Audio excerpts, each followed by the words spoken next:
In Nara, Japan, there is a temple that cannot be measured only by Japanese standards. This is Tōdai-ji. It is one of the largest wooden complexes in the world, and a place where religion, political power, and international exchange once came together on a massive scale. Even today, its presence feels heavy, not only by size, but in history.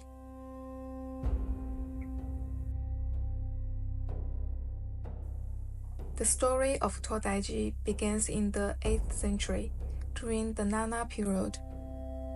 At that time, Japan was suffering from natural disasters, epidemics, and political instability. Emperor Shomu believed that only the power of Buddhism could protect the nation.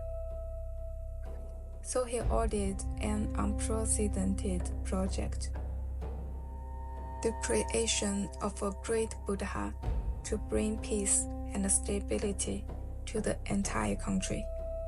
More than 2.6 million people were involved: craftsmen, monks, and ordinary citizens. From the very beginning, Tōdai-ji was not a private temple, it was a national act of faith. In the year 753, the Chinese monk Jianzhen, known in Japan as Ganji, arrived here after many failed attempts to cross the sea. At Tōdai-ji, he established Japan's first official ordination platform.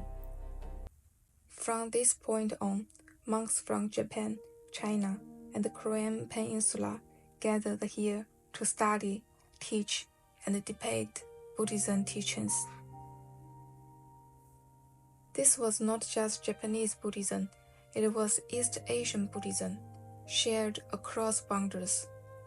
Tōdai-ji became a place where ideas, texts, and traditions moved freely.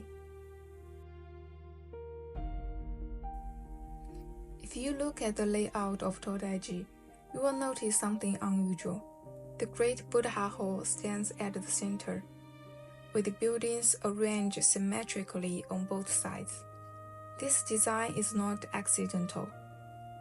It follows the highest architectural standards of Tang Dynasty China, a style reserved only for state-level temples. In fact, Tōdai-ji is the only surviving temple complex that still preserves a layout inspired by the golden age of the Tang Dynasty. This was architecture as a statement of power. Before reaching the Great Buddha, everyone must pass through one place first, the Great South Gate, or Nan-Daimon.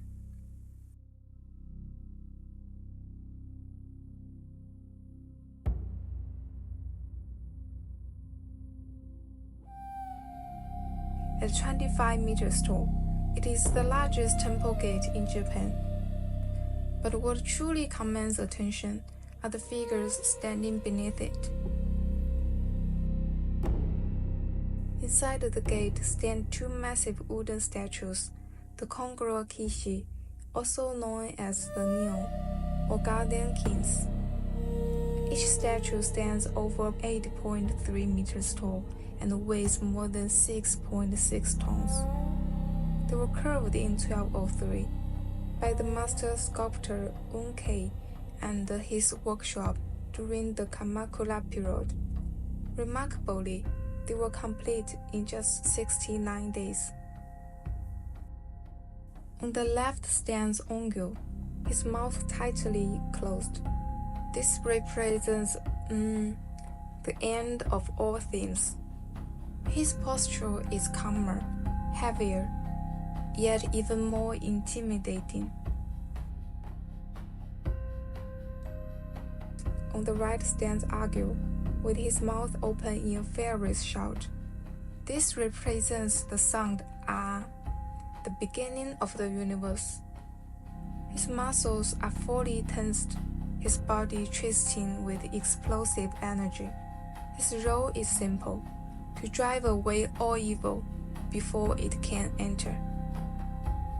Together, they symbolize the beginning and the end, movement and stillness, creation and destruction.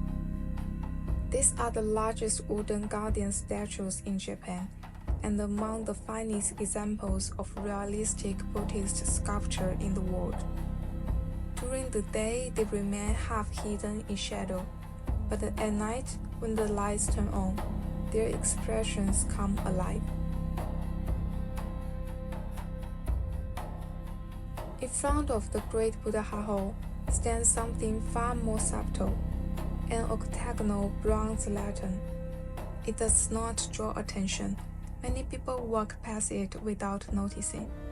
Yet, this lantern dates back to the Nara period, over 1,300 years ago. It survived wars, fires, and repeated reconstructions. While buildings fell and were rebuilt, this lantern remained. It is quietly one of the most authentic witnesses to the original Tōdai-ji. The Great Buddha Hall you see today was rebuilt in 1709 during the Edo period. It measures 57.5 meters wide and 49.1 meters tall. Even so, this is only about 2/3 the size of the original hall. Yet it remains one of the largest wooden buildings in the world. The roof alone is covered with 110,000 roof tiles.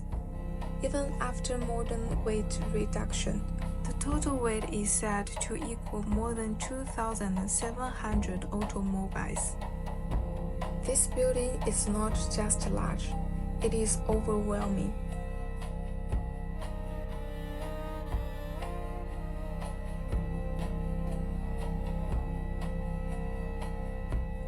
If you look closely at the roof, you may notice large, fish-shaped ornaments. They are called shibi, standing over 3 meters tall.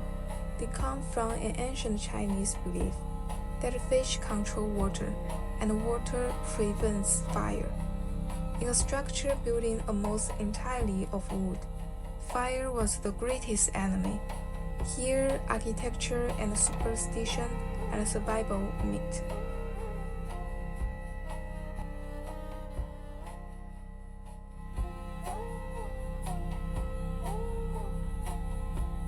Inside the hall sits the Great Buddha, the Vairocana Buddha, standing 14.98 meters tall. It is one of the largest bronze Buddha statues in the world. The body and the head were repaired in different centuries, resulting in subtle variations in color.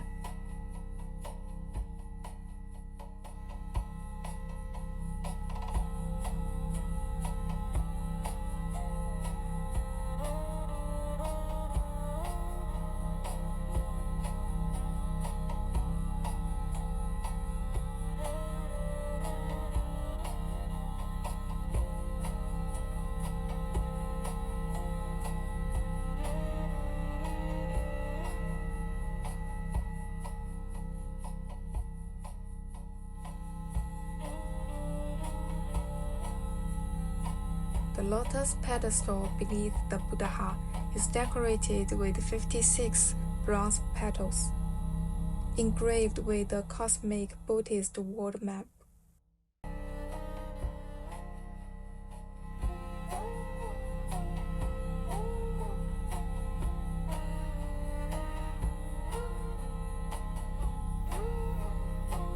Nearby, one of the pillars has a square hole the same size of the Buddha's nostril. Legend says that anyone who passes through it will gain wisdom and good health.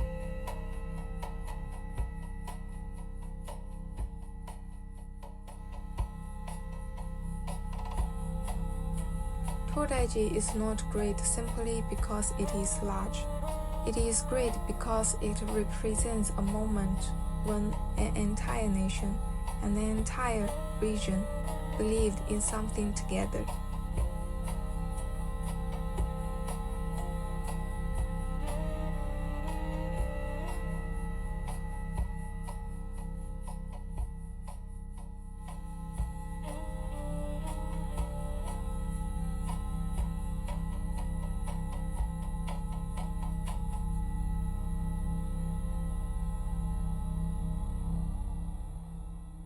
As you leave the temple and look back one last time, you may realize what has endured here is not wood or bronze, but humanity's desire for order, meaning, and protection.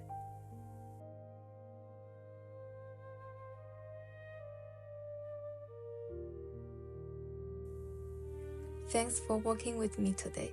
See you next one.